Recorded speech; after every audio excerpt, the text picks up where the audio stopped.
Okay. And Marshall? Yeah, Dustin Okay. Marshall. Okay. 2 L's. Cool. So we're sitting down with Dustin Marshall, who's the proprietor of Feral Audio. Is that safe to say? Yes, founder, producer dude. So obviously you've kind of set up this artist-friendly model with Feral Audio, and under this model, when shows on your network do become successful, you don't necessarily reap a lot of financial benefit from it. So do you feel like it's more of an emotional thing where like you're committed to, you pick and choose the people that are on your network because you believe in what they're bringing to the podcasting community? Well, yeah, that's a great question. I'm definitely a pretty emotional person, probably too emotionally invested in my work. Right. But as far as Feral goes, I came out here to work for Earwolf. Mm-hmm. Engineer Dustin is how he kind of knew you for a while. Yeah, I did a good solid. I was the longest engineer they've ever had, 10 and a half months. Mm-hmm. And didn't work out. It was a great experience, but just like how they were doing things was pretty unfair towards the artists and not friendly to them at all. And so I opted to, I came out to LA and I left there with nothing. I had $0. And I said, well, I came here to do this. If I had my own Earwolf, how would I do it? So we started Feral on a $0 balance. I reached out to artists, tech people, comics, friends, if they would volunteer and help me start this thing. Everybody said yes. I was very lucky. Mm-hmm. And I didn't waste a day. I woke up the day after Earwolf and I just started, I wrote a composition notebook of everything. And it actually started a couple of months before that in Duncan Trussell's car, and then later at the Bigfoot Lodge in LA on the back of a bar receipt paper. We decided, okay, well, first Feral Audio was going to be like a seminar. It was going to be me teaming up with Duncan, and Duncan was going to go around to comics and we were going to teach comics how to make podcasts. Because the big thing about artists and comics is they're not necessarily tech savvy all the time. Mm-hmm. Sure. As somebody like Duncan who loves to produce his own show, a lot of people don't have that part of their brain that want to do that. Right. So we came up with the thing where it's okay, well, I was I would actually want to do my own kind of network, but I don't want to run it like a TV network. I want to kind of run it. I'm from Madison, Wisconsin, where they cooperative grocery stores and housing and stuff. I said, well, what if we do this kind of like an art collective?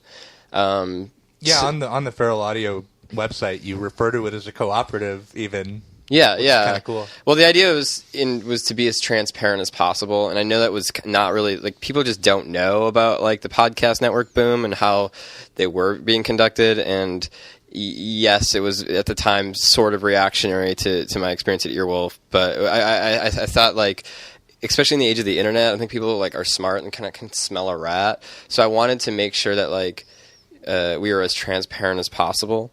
So the idea was then if I was going to do a network, I started out with 5 very cool shows that I would do this split that's completely radical, artist friendly, where it puts the creative input above the technical aspect. Because Bertie Stevens and people like that, it worked 15, 20 years at being funny on mic. Right. As opposed to somebody who does tech stuff. I learned how to, I've been doing audio for a decade, but I got really good at it in 2 years. So it just puts a huge slant on the artist contribution as opposed to the producers, and then also no contracts or anything. I waive all my engineering fees to do this work for them if they just are all about promoting other shows in the collective. They do these little in-house commercials and basically doing like that. The shows that I have are actually people that I really liked, kind of by chance said yes. It wasn't I said, I wanted Chelsea Peretti and all these right off the bat. I mean, she's been my favorite stand-up for a while, and it was a dream. Yeah.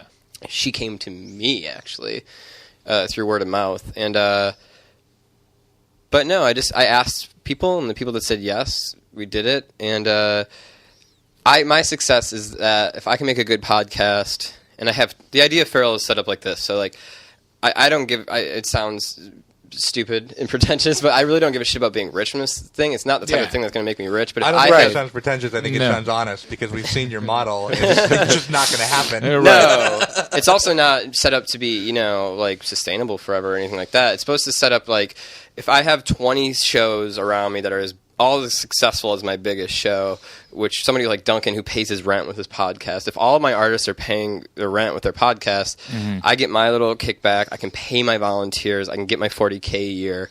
I can get another audio engineer in there to help, and then we can just grow and expand from that. And if I can just kind of be,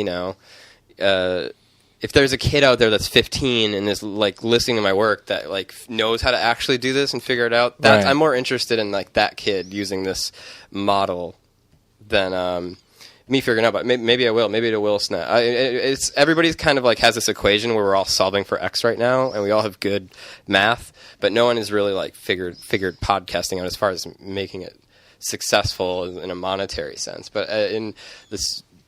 Yeah, I'm in for the artistic, emotional part of it. Well, even just at a consumer level, I became aware in some way, not with all the details, of Earwolf being a somewhat stifling model. I think around the time that the Cyberthug radio show fell apart. Right. And then eventually they were very candid about why that happened.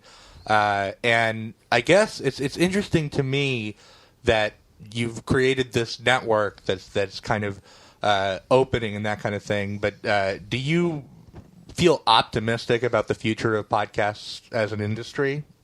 Oh, definitely. It's it's really exciting, and at risk of sounding redundant, it's like it's the most like punk rock thing of my lifetime.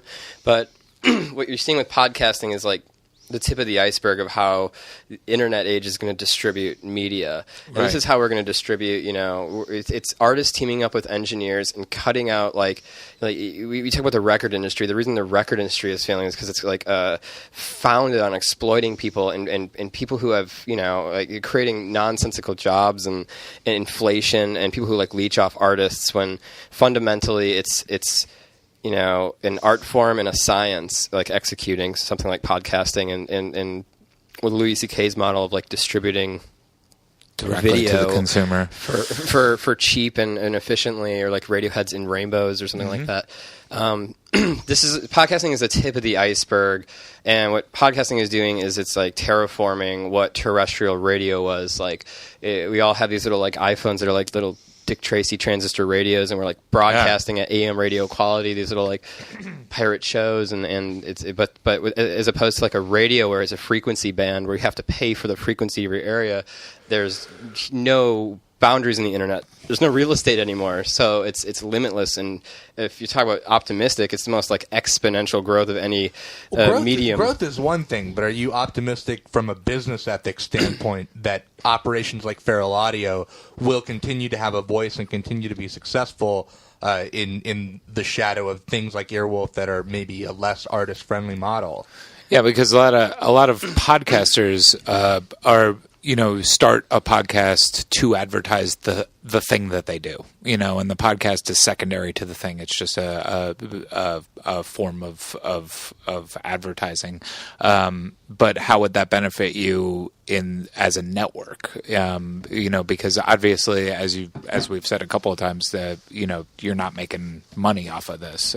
You're surviving, but you're not getting rich. And obviously, the goal isn't to get rich, but to grow as a company and have the money to do so. So what do you think is the future of, I guess, the more business end of podcasting? Well, there's like some half truths in what you just said. Mm-hmm. To try to hit all the points I just thought of, podcasting is actually incredibly lucrative. Right.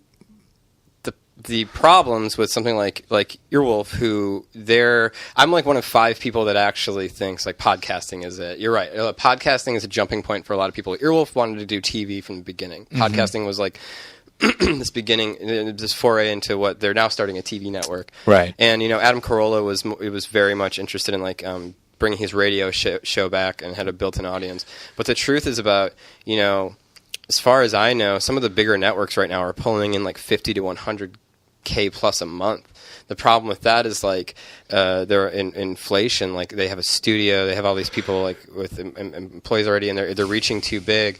Something like Feral can be extremely successful because I, as one person, with the help of 3 volunteers, Steve Grieve, who runs is my webmaster, Andrew Smalls, who's hosts my shows, and Shrew Shockett, who I met at Earwolf, who like runs the technical stuff. My only overhead is my ability to pay my rent and bills, and I, as one person, can do everything Earwolf can do. They have the luxury of having a bunch of like fans and interns to kind of execute stuff there. But I'm seeing ideas that I came up with there at Earwolf 10 months ago now being executed.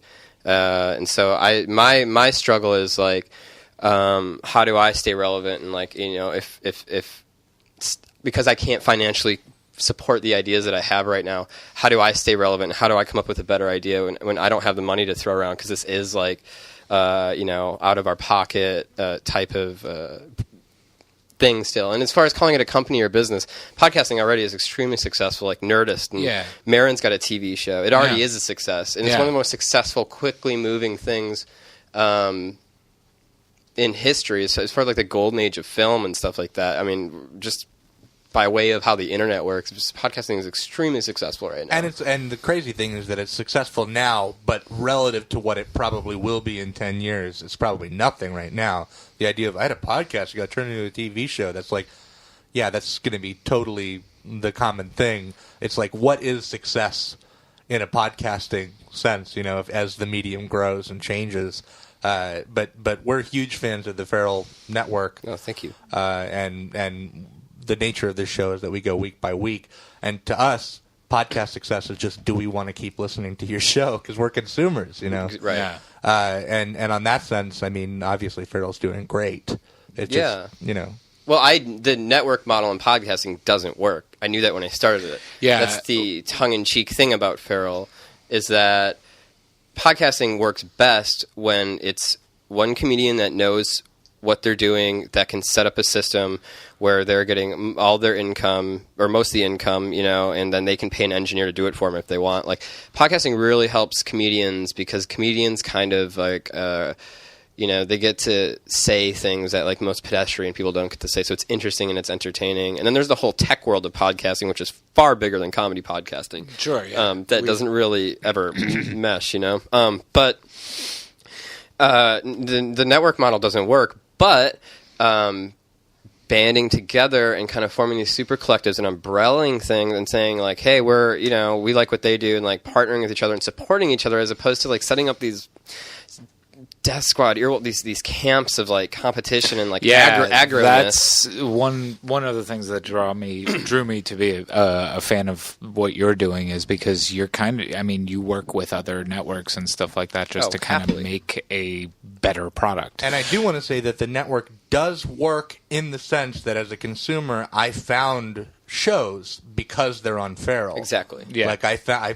liked a show. I heard Feral audio somewhere in the podcast, which I don't think you even have to do, right? If you're on Feral, you don't need to say Feral at any point in your show. No, I don't make anybody do that. Right. No. I think it was This Feels Terrible, and then based on that, I ended up back at the Feral Audio website, and then started browsing through everything else. So in that sense, a network does work because it's a brand that you trust as a consumer. Exactly. Mm-hmm.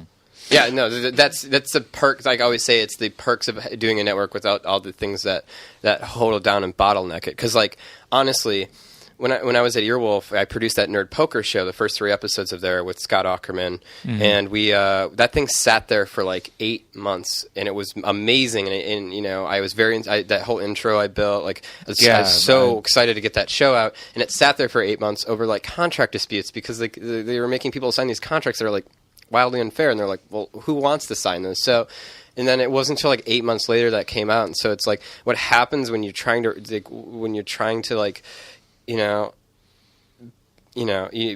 bottleneck things is like, we, the consumer, the listener, we miss out on like great art. And like, I work with a lot of these comedians now, and I hear their pilots and their stories and the stuff that didn't make it to air. And like, the best television and movies you could possibly dream of will never see the light of day. Right. And everything we do get is watered down, given notes and stuff. But ultimately, Feral kind of fails, because Feral was supposed to be this like, I would like everybody to have a voice in it. I mean, everybody gets to say over their own show, but like, I do have a certain aesthetic, and I can't oversaturate. I can't have every show on it. I get a lot of show offers, but like, it is essentially comes down to me, and it's my call. I try to treat it like an art gallery. Like, I do have a very specific taste in things. Sure. So in a sense, like that, I'm restrictive in my own thing. I'm not as open as I want to be. It's working, and I don't know if somebody asked me, define what a Feral Audio podcast is. I don't know necessarily that I could say. But it is working. There is something particular, I think. I guess it's just your taste. Well, Earwolf was the best thing that happened to me because I was the biggest fan, and I was a part of their launch before they even were called Earwolf because I met Scott and Jeff and amazingly talented people, like the two guys who I know a lot of people in my life who come up with ideas and don't do anything with them. Those are guys that come up with ideas, execute them, and will let them fail and go, okay, that failed and moved on. Yeah. And I learned it was like remain amicable with them? Or? No, those two a month before we fell apart haven't talked to me and they haven't reached out since. Those are two people I'm not currently on good terms with. That's too bad. Actually. Yeah, but the interesting thing is like now as I started my network, I met Dan Harmon, who is like I was always a huge fan of. I met Dan my first Saturday in LA randomly at Channel 101, and he saw what I was doing with Aaron's podcast, and it was one of those things where Aaron had the best live show at UCB in my opinion. It was This Feels Terrible, the live show. It was this storytelling show where like comedians or actors would go on and tell their worst relationship stories, and it wasn't always funny. Sometimes it was just devastating, heartbreaking, made me cry. It was amazing, but it was a great show, and so I pitched that to Earwolf, and like if you're not like Zach Galifianakis, they didn't really care. But so one of the first thing I did when I started Feral was reach out to her, and so I went up to her show. Dan was standing there, and I walked up and I gave Aaron my card, and I just talked to Aaron, and Dan was standing there, and I think he's used to people like wanting to meet him, and not to be rude, I just I just went to Aaron and gave him my card. And I walked away. And then a month later, she emailed me. And as far as podcast turnarounds go, like I can turn a podcast around very fast. But the most efficient one was This Feels Terrible. It was like we met at the drawing room at like 7 p.m. at night. We came up with a show title. Within 12 hours, we had our first episode with Dan. We scratched that and re-recorded it. But we got the cover art in 2 days, the theme song from my house band for Feral, The Fancy, in 3. And within I was wondering if that was The Fancy. Yeah, they're my friends, The Fancy, and one of the things that was limiting like Feral Audio, I was like, why do I call it audio? Because we launched with the web series. Like, this thing moves so fast that like I'm the type of person that just like goes, and then like lets it breathe. But so I meet Harmon, and Harmon goes, we've been recording this thing, and Nerdist asked us to do a podcast. We didn't really think it was good enough.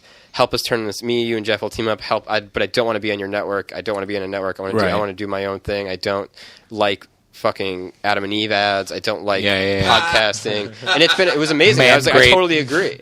And if you listen to the first episode of This Feels Terrible with Dan on it, I mean, he just, in the commercial, it's also a clip on our YouTube, he just decimates, like, and That's he one cuts of the apart. most neurotic, like, commercials I've ever heard in my life. He cuts in half everything I'm doing. It's amazing. And so as I'm building this network, I get to, it's the best thing that ever happened to me. I got to build Harmontown up with these super talented guys as a live show simultaneously, and Harmontown is as big as my entire network. Right.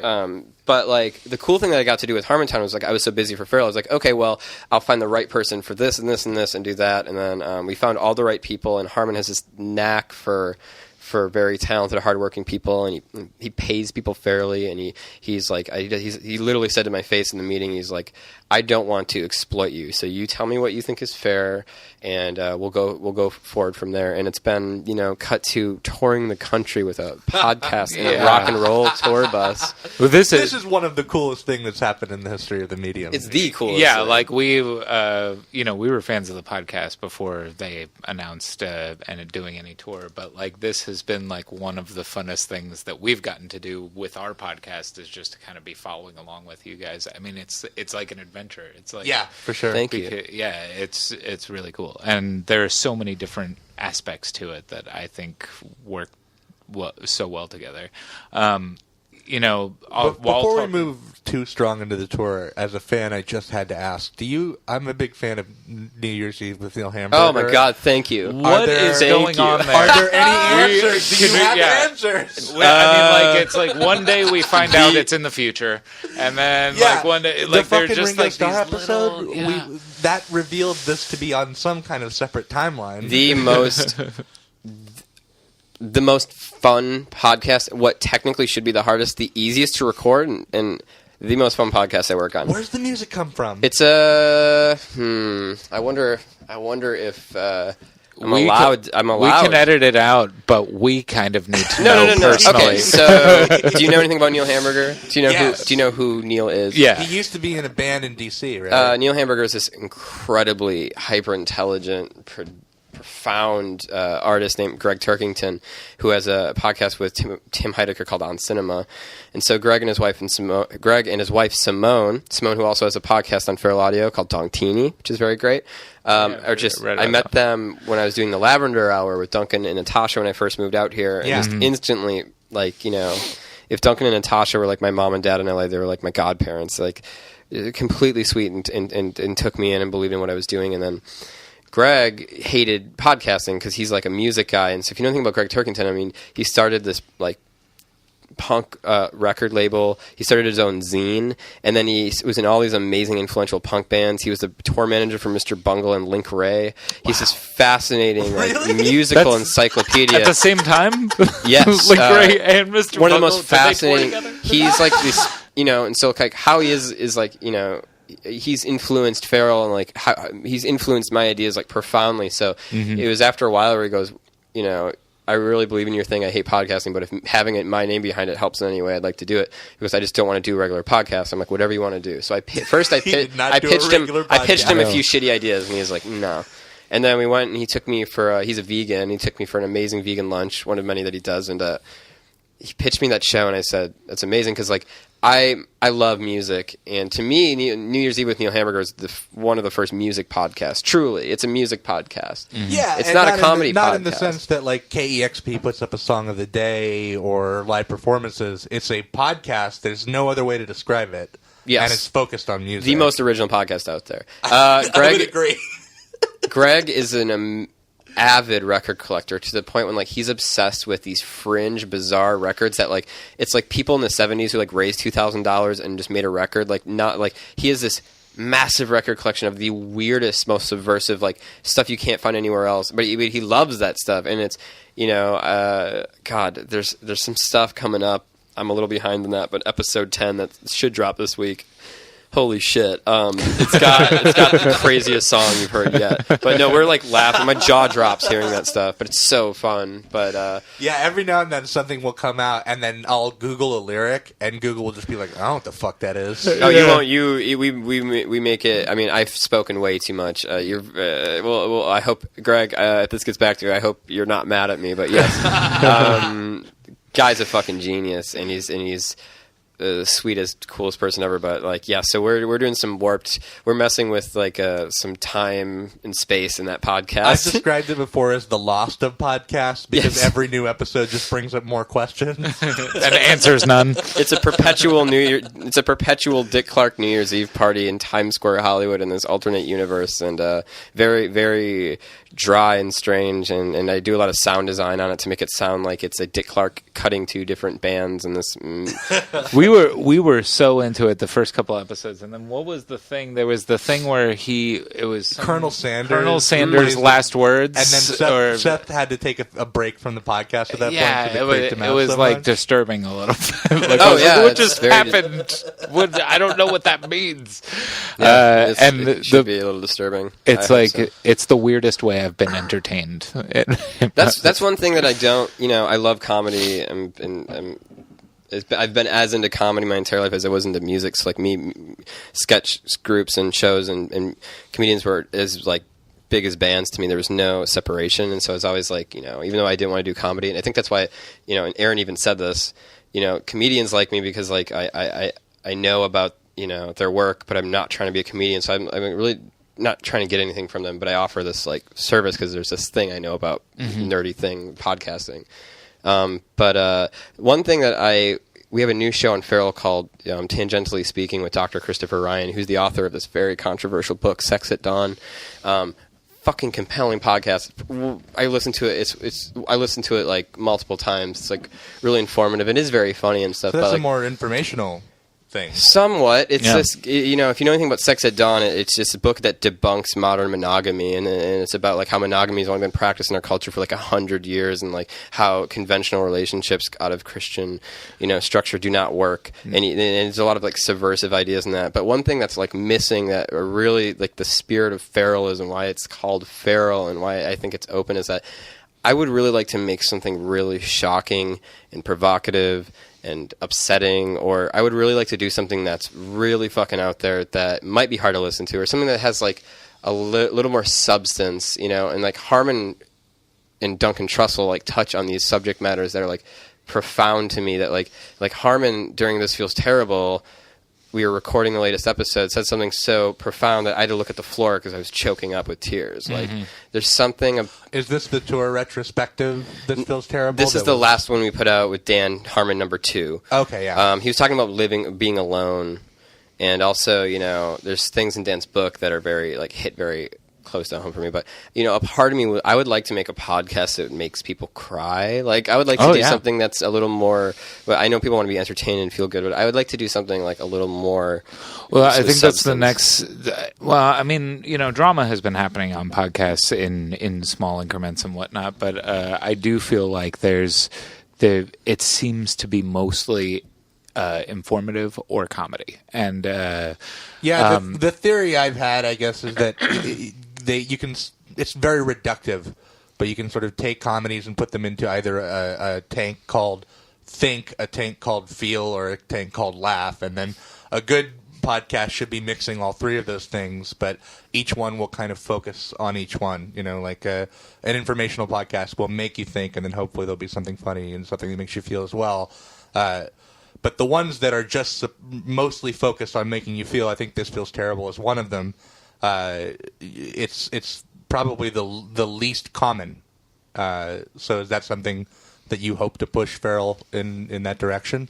I would just like because I'm getting offered a lot of shows, and I have a lot of like I've hit my ceiling as far as what I can do. But as we get more help, like I have a show with Natasha Leggero and Nick Thune coming out. I'm very excited about. Very cool. I have a couple of other like comedy. I still don't have a straightforward interview show, so I have one of those coming out where I can just get and you know, I have a lot of guests, a lot of people from Earwolf that want to come on, but I just don't. Not everybody wants to talk about their like worst relationship stories. Right. Yeah.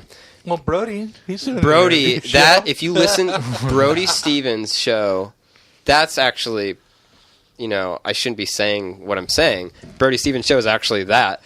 It started out, you know, I met Brody when I moved to LA. It was during Brody's meltdown, and I was actually in the room with the people staging his intervention. Like, it's kind of like, you know, the people closest to him. I just happened to be in the room, and so I didn't know Brody for a year, and I met him, and I wanted to work with him, and I met his manager, and so that first podcast, he came to my apartment and cried in my apartment while we were doing those first two, and it was heavy. And Brody's so intense and funny that, like, if you listen from episode 1 to where we're at now, as excited as I was about Harmontown, Brody stayed with me all through the holidays, and we banked like 14 amazing episodes every day for 2 weeks, and that show has grown like exponentially. But man, he's fucking powerful, just 2.5 hours straight. Like, he has like the laughs and like the darkness and the emotional pain. And then we did this fucking interview with this guy named Yoshi, Yoshi. I'm spacing on his name, but the darkest, craziest fucking podcast I've ever done.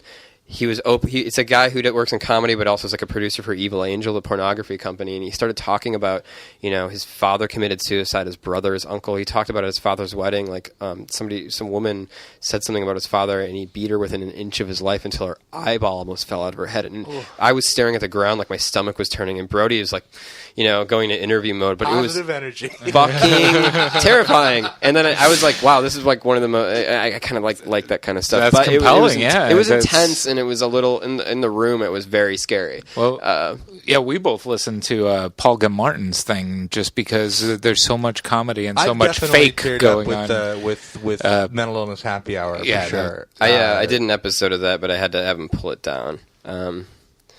Oh, you were the person? You were Yeah. Oh, is doesn't he sometimes reference? I've only had to pull one of these down. Yeah, that's me. All right. Was it because you revealed too much information. It was about right. Stuff that it was right before Feral launched, and there was stuff that I said in there that I thought if it got to my family before I had the chance to tell them that it might be devastating. And it was true because my mom ended up having a mental breakdown and was in a mental hospital like a month later. So if she would have heard it, she internet stalks me. It would have been bad. So I think I made the right decision, but I definitely didn't want to flake out on him because that is one of the best podcasts on the planet. We would be remiss if we didn't at least ask. Do you want to get into that in any way on this thing? What, like subject matter or just how that happened? And Paul is I'm a huge fan of Paul's comedy. If you've ever seen him at like Comedy Bang Bang or anything in LA, he does like this amazing like Republican.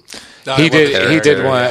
The Republican Representative Richard Martin, is that his name? He did that at Bridgetown, and I was happy to be able to actually see it. I had heard him do it on a couple of podcasts, and so it was awesome to see him do it. And it's so improvisational, you know. On a podcast, he has specific things that he goes into, but he was letting people ask questions and just in the moment as this character, you know, hitting them out of the park. It was amazing. Yeah, he's incredibly talented, and then he's so open in his podcast. Like,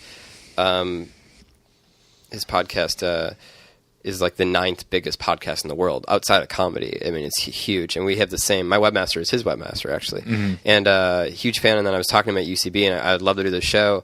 And then he came, and it was just for personal reasons. I talked about my child abuse. I was talking about my drug use. I'm an ex opiate addict, and also just like I suffer from bipolar depression, and we got very deep into that. But I endlessly feel bad that I had to flake out on him.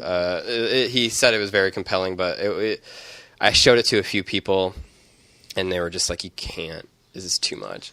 You're still entitled to discretion. I mean, I know that podcasts are in a way your life, but you know, no, like that's the spirit of it. It's like it made me feel good because like I'm behind the mic sometimes, you know, recording people's honesty and pain, and it seemed like I felt like, okay, well, I feel bad. I'm not exploiting anybody. If like, because that's the whole thing is like, I will never, like, I work really, really hard, but I don't want to like exploit. If I can make it in Hollywood by being as honest and fair as I can without exploiting anybody, I think that's the great experiment that I'm doing right now to see if that is possible. I don't think it is, but you know, I will exploit myself. Like I will, I turn I put myself through the grinder every week, turning this stuff out, and it's been amazing. And I kind of sit in a vacuum, and then we went on this tour, and like, I don't know how this is going to sound, but I'm like meeting fans of mine. Like people, like I met this guy in Denver, a handful of people who like knew everything I've done, Backseat Earwolf, like Dragon Boy Suede. It was like blowing my fucking mind because like I figure with all the stuff I work on that like you'll have people who like hear about it through there, but like I've met some really amazing people. Like I think when I go back to LA, I kind of have a whole new like bloodlust for this thing. I don't even think you've seen like a fraction of what we're gonna do now because like. I didn't realize, like, you know, I was that kid in a factory, like, podcasts got me through some hard times, but, like, holy shit, I didn't realize that, you know, we were helping people as much as we are, which has been really inspiring, so. Yeah. Well, I mean, just for the record, like, when we were on our way up here, I said to Dylan, I was like, you know, it's cool that we're interviewing Aaron and Spencer, but really, for what we do, this is the most important interview because we said from the start of the podcast cast that you were like the biggest get for us because we're so fascinated by the model that you started, and you know, you're a power player in this industry essentially, and a very ethical one, and we're fascinated by that. Oh, thank you very much. And how do you feel like, so you're on the road with Harmontown right now and you have this huge network that's happening in LA. Do you find it like extremely complicated to run a network in a city that you are not in, or? Dan, we were editing. Me and Dan Harmon were editing at Puny, which is like a really unseen force here. Puny is an animation interactive design group that did stuff for Yo Gabba Gabba. They do stuff for commercials. The owner of that saw what I did with Feral in a month and pays me a salary every month to run my own business. Without Puny, there would be no Feral. That's awesome. So we edit Harmontown there at the studio there in Hollywood by UCB Theater, and we were editing, and Harmon said, I want to, for my 40th birthday, surrounding my 40th birthday, do like a tour and like a documentary. And he said it, and we say things like that in the studio all the time. Sure. And then like a month later, he said it again, and that it might actually happen. And we were talking about comedians of comedy and like how it might go down. And then about early December, it was actually coming to fruition, and he had talked to Neil, the director of Beauty's Embarrassing, and it was all coming together. And then I walked Dan to his car after we were editing for like 6 hours straight, and he asked me personally if I would do it, and I said yes. At first I said no because of the network, because I didn't know how that would work, because behind the scenes is basically Sunday through Thursday I sleep about 2 hours a night. I record probably about 6 to 10 hours a day. I edit about 8 to 12, and then try to like schedule my sleep, and I try to make up for it later in the week. So it's not like something that's like super healthy or that can. You're also go on bipolar. Forever. Yes, and so I'm like, are you in a mania right now? So basically, what you're saying is it's super easy to run this company, and it doesn't take much. No, I kind of set up this system where I wasn't a human being, and I didn't treat myself like a human being. And then I kind of got comfortable in LA and made friends and got into a relationship, and kind of like, okay, well, I kind of like, having a life out here too, and then that relationship fell apart, so I'm back in 100%. So, well, but you said you want to see if you can build a network without exploiting anybody. You count as anybody, Dustin. Well, I don't care about I really don't care about myself. I really don't care, but like it's fun for me. That he doesn't mind exploiting himself as long as he's not exploiting anyone. I wake else, up every day miraculously. I'm one of a handful of people who gets paid to do podcasting for over a year and a half. I have professionally been a podcast producer, and I wake up every day doing what I love. So it's like, but I did that before I worked when I was in Wisconsin. Like, this is the thing that blows my mind. This is all I just have like the same work ethic that Dan Harmon has. Like, I come from like a German Catholic background. You just wake up and work till you go to sleep. Yep. You don't retire. You just go until you die. Like, and that's magnified by the Midwest as well in that area. I lived in Indiana. And cool. My girlfriend for a long time was from Madison. We had a great show in Bloomington. Bloomington's comedy club is incredible. It was great. It's like all comics and audiences seem to love it, and the guy that runs the place and owns the place seems to be more of a fan and wanting to get good comedy out there. Yeah, like all really good alternative comics. I see were coming through there. We were talking about just like being on tour and doing this network thing is very scary for me. I sent the email out that it was happening, and already I got super ambitious in the end of the year. And on top of everything, I released 4 massive podcasts in October, and I told myself I would do it. I did an album for Matt Besser. I did the hardest thing I've ever done is called Brain Warp the Baby Eater with Eric Hoffman and Mr. Show. It's my dream show. Mm-hmm. It's rigorous sound design. It's like the Arrested Development of podcasts.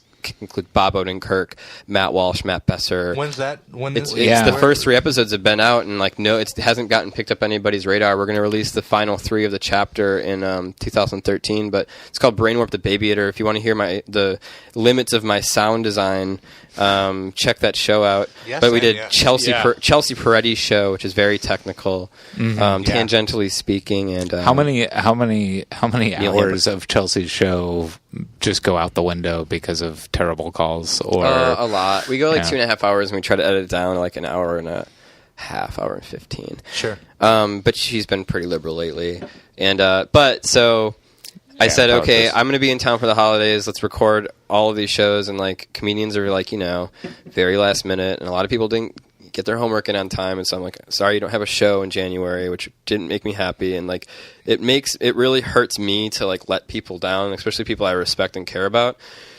So I really sat down and like was crucifying myself internally for weeks about this. And then Brody Stevens got his show done, a lot of shows. And like, then I went on tour with Harmon. And the first week I was going crazy because we paid to have Wi-Fi in the bus and found out that Wi-Fi in the road, running a tech company in the road is almost impossible. Yeah. Harmontowns have been coming down late because we have a little router in the bus, doesn't work, moves about 25 kilobytes a second if you're lucky. So I've been living off this hotel Wi-Fi, but this tour is so rigorous. We're in the bus, we go straight to a hotel for a few hours. That's just enough time to eat and shower if you're lucky, right to the venue where we have to set up. I got to produce a show. I've been recording Harmontowns, monitoring levels, editing Feral Audio shows, and uploading them and Harmontowns simultaneously from the venue.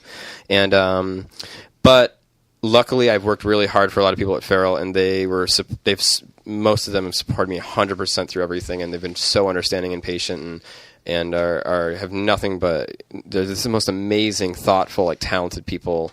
You know, people like Allie Ward and Georgia Hardstark of Slumber Party, and Ingrid Haas and Mel Stevens. And another thing I'd like to point out that we didn't talk about before is, like, if you look at other podcast networks like Earwolf or Death Squad or even All Things Comedy, which launched this year using our model, which is really exciting. Yeah. Like, there's no fucking female podcast. There's nobody. Either the females are co-hosts or they're characters. Right. And if you look at that's Feral, the discussion that Seth and I have had. Like, well, we're contributing to this system. Yeah. Merely by being white males with a podcast. Well, it's not like that. And, like, I've just always liked comedy, and I do like female comedy. Especially on Twitter, I follow mostly like female writers and stuff like that. Mm-hmm. It's just my taste. But, like, if you look at Feral, and, like, I don't run around waving a flag saying we did this on purpose. But we have the strongest women in podcasting and the funniest, smartest, like, most revealing people on our network, like, all under one roof. And that's the thing I'm most proud of about Feral, if anything, is that if you think about Feral, it's wide open, and as Brody Stevens calls us, it's emo comedy. But it's not aggro. It's open. It's this dance between masculine and feminine, and it's this, like, it's supposed to be art, and it's supposed to be beautiful too. And I think we execute a lot of things right at Feral you know, we've informed other networks already, which I'm super proud of too. But I think that, like, you know, if I do anything with this, if it lasts 4 years, 5 years, or forever, I just want to be like, this is how this should be run. This is the spirit of the internet. It's not the television model or the radio model. And so when the radio guys, which are starting to come into podcasting, big time radio guys, are moving into podcasting right now, and they seem to know their shit. They have a lot of money too. Big time advertisers, guys for Howard Stern and NBC and stuff like that, are approaching us and wanting to do these things. And if they don't kind of bend to the socialist open source ideals of the internet, so they can fuck off, they're gonna dissolve, because the oversaturation is two guys like this can fucking go to a hotel and get really good interviews with, like, Aaron McGathy and Spencer and stuff that are going to get them downloads, and then can easily overnight compete with, like, any one of the major podcasts just by making good quality stuff. So, like, the playing field is level. So if we're not all acting together, it's a democratization for sure of content generation. But it's interesting to me that your model, like, if I ever found myself in a situation where, like, people are coming to us saying, I want to start a podcast, I would adapt your model in a heartbeat. And it would mostly be a symbolic gesture, because at this level, there's not a lot of money flying around in the podcasting world. No. But the 85-15-5, it's poetic, it's simple, and I feel like it's fair and ethical, you know. I think, if nothing else, maybe someday you'll be dead and gone, and people will look at your model as the way podcasting should be done, you know? Well, that's really nice of you to say. If you go to the website, like, I want people to do this model. Like, every city, you guys should start this thing. Call it whatever you want, and then we'll form the super collective, and we'll fucking start making sketch comedy shows, and we'll start making movies, and then we'll share revenue. And then, like, the only reason, you know, we all go see movies every year that we know suck, but people want to see movies, they want to hear podcasts, they want to be entertained, and, like, there's just no money there. But you'd be surprised by, like, with your work ethic and your blood, sweat, and tears, and, like, your community, if you embrace the community instead of this idea of that it's dog eat dog, which is so many people's downfall. It's not anymore. Like, the first thing I noticed, I was very lucky when I went to LA. I like to think that I'm very sentimental and direct, and I'm able to articulate the things that I like, even though I'm not the most, like, socially inept person in the world. But I got accepted into all these little circles of comedians I looked up to for years, and, like, they don't often let people in their circles. But I got to, like, float around all these little groups, and, like, all of a sudden people started getting nervous to talk or to be around me. And I was talking to somebody about it, and they're like, well, you got to understand that, like, you're very close to people that, like, people would try to get, like, 10 years to sit in a room and pitch their thing to. And I'm like, okay, I get it. So I'm not, like, you know, it's amazing. I'm a huge fan of Harmon, and very, you know, he's from Wisconsin, I'm from Wisconsin, and I don't think he really knows, like, what an inspiration he is to me. I've kind of hinted at it, but if I was like the type of person that was gushing over Harmon, all day, like it wouldn't work. It would, Right. You'd have no reason to, because the reason you're in the position that you're in is you have something to offer. You have big ideas. You're an executor, and you work yourself down to a nub. That's the reason you're in the room with them. You're not in the room with Dan Harmon because you're lucky. You're in the room with Dan Harmon because you work fucking insanely hard. Yeah. I mean, I'll tell everybody how this happened. I was very much in Wisconsin. The first time I was on a plane was to LA from Wisconsin. Huge comedy fan, music. I have a learning disability, whatever that means. I went to an alternative high school, like a charter program for like fuck ups and truants. I had like an 8th grade level math education, and I was sick of working these shitty jobs. The music thing never took off. I never worked hard enough at it anyway. And then all my friends moved away, so I went to this like technical college. I wanted to learn how to build electronics. Like I wanted to build my own studio from like the resistors up. By the time I was like 50 or 60, I'd have this thing. And then I graduated college after like years of hard work and working 2 jobs or whatever, and I was just going, and I met, I go to Chicago, and that's when I got really into podcasting in college, and I started listening to all the Earwolf stuff and contributing to, like, Scott's show when I could, and then helping them with audio stuff. They'd come to me to fix stuff, and I started listening to Duncan Trussell on the Lavender Hour, and eerie as it sounds, like Duncan really transformed my life. I started meditating and listening and reading to Alan Watts, and I got very deep into like meditating every night, and I really was, so stagnant for so long, and then I was in this 5-year relationship that was ending, and I just was sick of being afraid of anything anymore. And like maybe a part of this came, like my confidence in the beginning kind of came from a weird place where it was like, I'm broke, I'm depressed, like nothing matters anyway. It's like, it came from a dark place. You but felt bulletproof to an extent because of that depression, or? Well, yeah, there's a point when you're like, fuck it, I already know how this story ends, especially people who like are somewhat suicidal or like grow up around the that. story's so rock and roll, Dustin. Maybe I'm not trying to romanticize it. It's very ugly and stupid, and I come from a very poor background. It's not very exciting. But I just came here, I got a phone call from Jeff Ulrich saying, my engineer quit on me. I would like you to be my engineer, but I need to know in 24 hours. So this is on a Saturday, or I'm going to start looking for somebody on Monday. This is 3 weeks out of college. I wanted to take a month off. I'm not on a lease because I was just about to sign a lease because I was breaking up with my girlfriend, a girl who I thought I would marry. And I called both my parents, who've never said, neither of them have supported me on the same thing. And they both said, you have to go for it. So in 10 days, I came to LA with a carry-on bag and a little luggage thing, and I used a little bit of college money that my family gave me and a little bit of inheritance from my grandfather when he passed away. And I got an air mattress, which I still sleep on, or my 4th one. And I got a little shitty actor slum, but it's right near UCB Theater. Yeah. And I go to UCB shows every night, and I just found out, like, after years of, like, sitting on the internet on my computer and not going out in Wisconsin, that I was, like, this idiot savant networker. And I was really good at audio, and I was really good at finding the right people for the right things. Like for instance, my friend was telling me at a bar, like, I really want to direct a band's music video, and I was like, oh, I got these friends who just moved here, and then I was like, you should meet. And we all got drinks, and then I walk away, and like now they're working on things. Like I just found out I was very good at like putting people in the right places because I can't draw. I suck at visual stuff. I'm not even a great audio engineer. But I just like work my ass off. But immediately when I got out to LA, everybody wanted me to work on their web series because like all the audio engineers in LA are all music guys who like begrudgingly do comedy and don't give a shit about it. And so I love like broadcasting and comedy. I was volunteering at a radio station in Madison, I should say, and I mentored under one of America's last DJs, Rockin' John McDonald at WRT 89.9 FM in Madison. Really taught me a lot.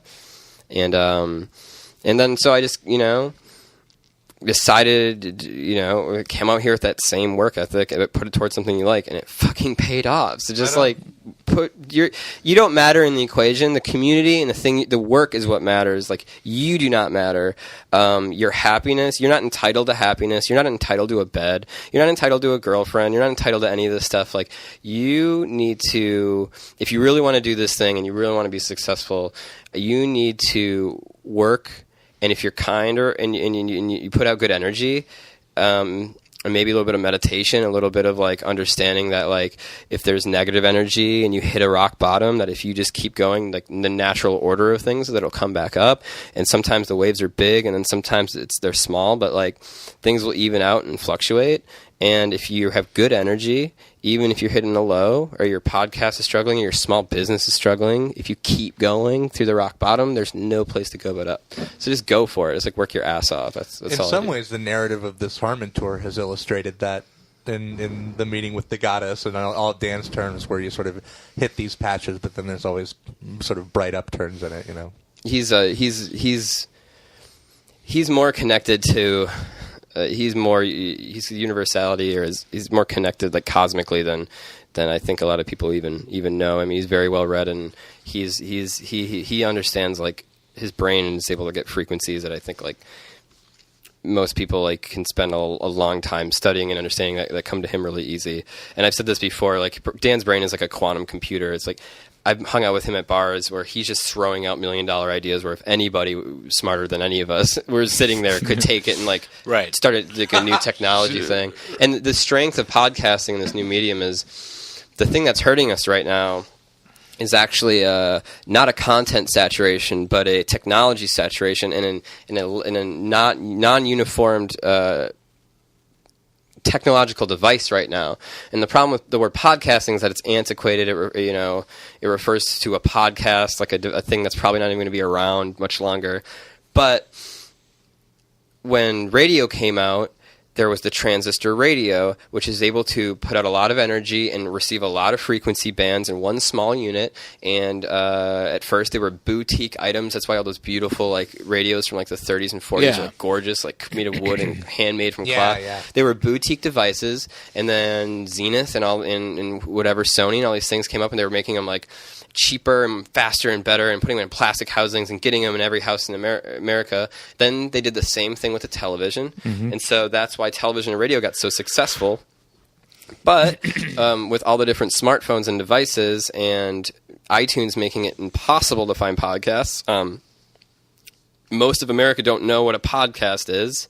And there's also people like me who put a lot of like every single podcast I do, I treat like a comedy album, and I put like as much work in it as I would put in a comedy album. And then there's people who like are like frat boys who just like open up their laptop and use the mic on their thing.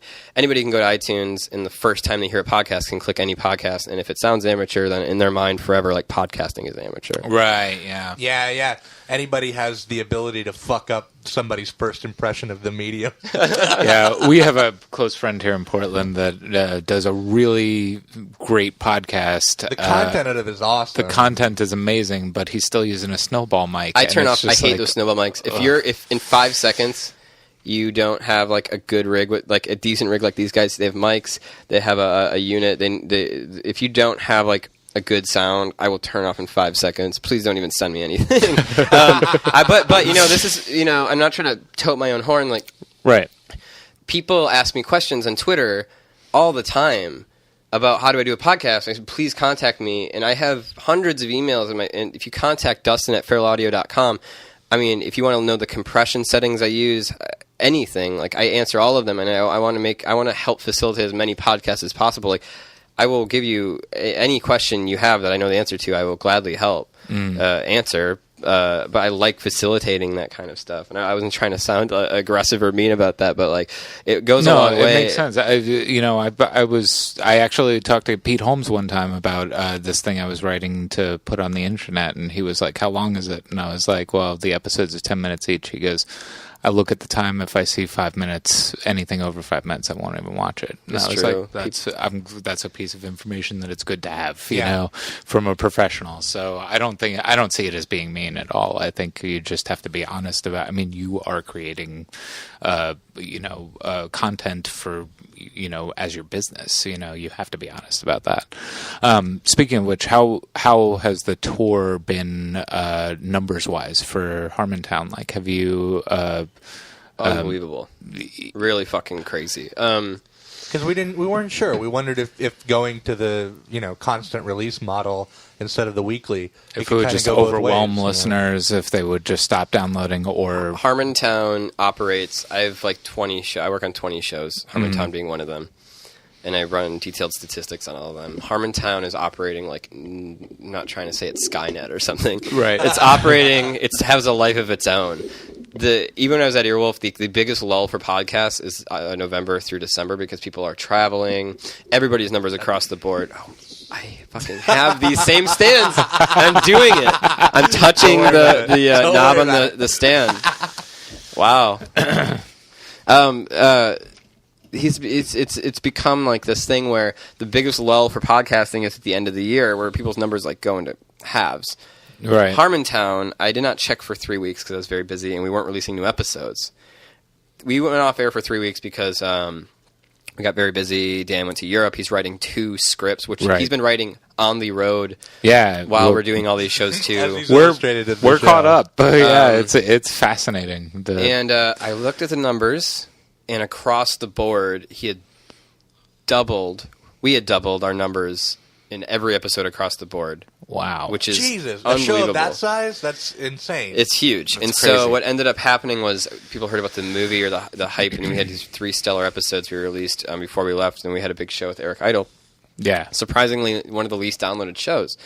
Now, I told Dan that, like, because basically when you have, there's ploys that people do because they were seeing how Joe Rogan and Nerdist do, Nerdist has his guest interviews and they do the hostful things. Right. Rogan does like 3 or 4. Earwolf saw that and they're like, why are we getting obliterated in the numbers? Well, it's because they're putting out more podcasts a week. So now they do those like mini-sode things like 2 Charted and Scarborough County and stuff like that.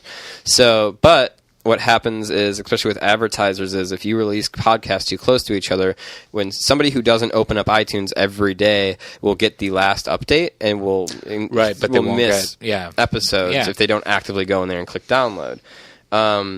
So it was happening with Harmontown every single day, especially when we were getting them.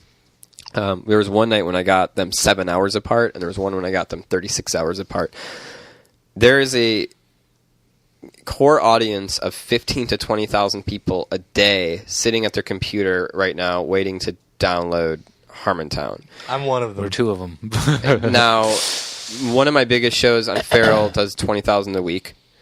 Dan was averaging 18 to 25,000 a week for the first run. Now Harmontown averages about 40 to 60,000 a week. Wow. And there are 15,000 people every day, and those are great numbers. So like, yeah. And we had this really crazy spike where we missed 2 days, and I'm at the show. And the Harmonians are so fucking intense about this. They crashed my server. Now, the server that I use, Castmate, it's an amazing hosting site. I recommend it for everybody. It's a Libsyn competitor. The guy runs it out of Canada. Canada. He hosts all my shows for free. Best hosting service by far. Crashes his servers. Crashes all of Feral. Oh, no. And just blows up overnight. And we get about like 50% more people downloading these 2 shows overnight, and just in the middle of the tour, it blew up. It doubled during the tour. So in that moment, are you only feeling panic, or is there a sense of pride? Total pride. I mean, it's a good thing, but also I had a moment where I'm going on tour and I'm very stressed out and I'm working very hard. And like Harmon fans are so nice; they're tweeting and telling me the nicest things ever. But when they didn't get their shows, they were just aggressively tweeting at me. So when I posted the new show and the server went down, I'm at a show and I'm surrounded by fans coming at me, and then people are like my Twitter blows up that it's not working and they're being very aggressive. And I had a night where I was like, I need a break from Harmon fans for a night. Was that Arlington? Because that was Bloomington. Oh, okay. Because I think Arlington, like I got. Oh, that was the show. That was the show in question. That yeah. Okay. But I was like, holy shit! I didn't have a panic attack, which I am prone to having panic attacks, but I definitely felt like pressure, and I wanted to like push everything away for a bit, but it went away very fast. But so basically, I couldn't release half of Feral shows for a week, and we had to slow down the Harmontown output for a few days to like let things even out. And then, but it's been that type of behavior is not normal in podcasting. That's very as far as somebody who runs a tech company, that type of behavior is very much like that's people sitting on their computer every hour multiple times checking a website to see if something's available. Like that's just like very dedicated and very strong. Yeah, it's awesome to know that because like I felt like I was like we're part of this group of like maybe 10,000 people who are like really following this thing, right? And then, it's awesome to know to know that it really is a phenomenon. Because like for us, it's like we are podcast nerds, so it's a phenomenon to us. You can almost feel it though, in a sense, listening to the episodes as like those first few shows, even as the episodes were going up, the people in the crowd. They didn't know some of the jokes. They didn't know some of the songs. A lot more references to Rob Schneider in the first couple, or Bobby Lee, or Bob Kicklethwaite, or whatever. And as the tour continued, there became more of a weird... Clearly, everybody in here has been following this tour, kind of a vibe to it. It seems like reflexive on the road. We just have... It's just a bunch of insight, like 5 insight jokes that we just like rehash all day. But I asked Dan before he left, I'm like... Because there's been weeks where he's like, fuck, I have nothing to talk about this week. I'm like, how are you going to do this every day? So if you're listening to the shows, what you're seeing Dan do is like... Dan in instinct is falling back on his improv training. Oh, yeah, sure. What he's doing, he's playing around with these ideas of bad improv in these improv games, and just letting like his brain take over and all that stuff. So the 2 shows we released today are the hardest shows of the tour. Kansas City, which is a disaster. The club was terrible. The audio was terrible. Mm-hmm. Jeff was out of town. We had an hour to do a show. There was 30 people in there. They were great, but like a disaster. And then the next night we go to Denver, everybody's like, fuck, what a great show, so much fun. We listened to it, me and Dan just listened to it before I came in this room. We were like, it's fucking boring. We were like, what happened? It sounded so good in the room. But then there was when my hometown of Madison came, I thought the show was bad, and I was like, fuck, And we listened back to it, I thought it was hilarious. Yeah, it was a really good episode. It's weird what... Well, aside from the fact we were in a cave, it's weird what plays during a live room and what plays to a podcast. We're Denver and Kansas City, and I'm just asking this coincidentally, were they Aaron comptrolling? Kansas was, and then the Minneapolis episode is amazing with Aaron. We didn't edit a thing, and then Aaron was. Yeah, she didn't have anything to do with why that show is bad. If the movie comes out, I hope it highlights this that's club. why I said I'm coincidentally asking that. She's getting her little weird feedback on this tour right now, which is very unfair. She's wildly kind and brilliant, and really keeps this whole thing moving. Fuck haters. She's the beating heart of this show. Truly, she's the most raw. Yeah, she's if Spencer is the national treasure, then she's definitely the beating heart. Yeah.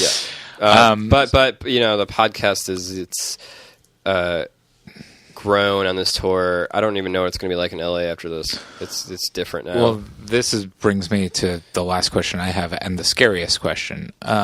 Dan's working on like 3 different television projects right now, and at the end of the tour, is there a chance that Harmontown might go on hiatus? Like, what if 2 of these shows go and he doesn't have the time to do a live show every week?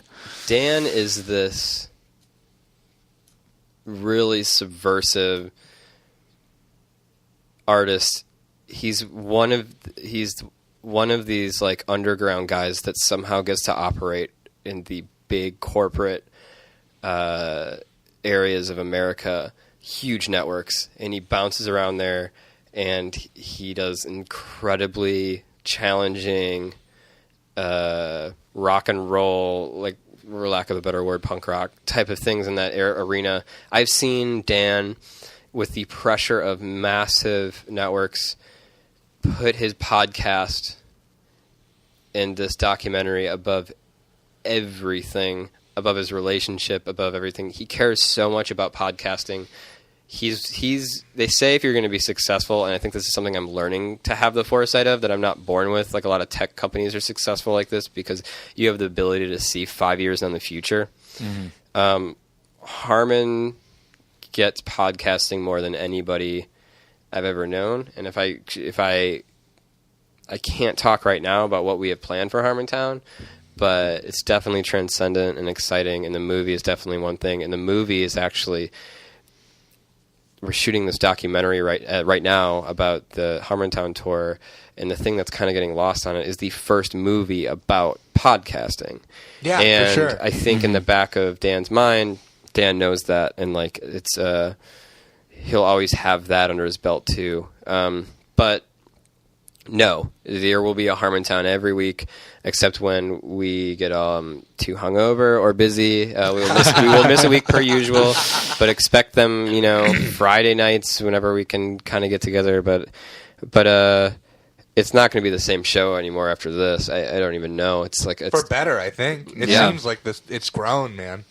Yeah, we're going through the intestines of the country, and we're coming out and renewed. And the fish. Exactly. Perfect analogy. Well, thanks, guys. This is amazing. Thank you so much. Thank you. Dustin. Yeah, I really appreciate Thank you on. very much. Shit, that was great. Thank you. Sorry, I wouldn't talk too much. I don't ever get to. No, it's awesome. That was great. I mean, the more the better. Can you get a picture of all of us here at the helm? Awesome. You want to sit back down? Yeah. I'd love to put this on my Instagram. Yeah.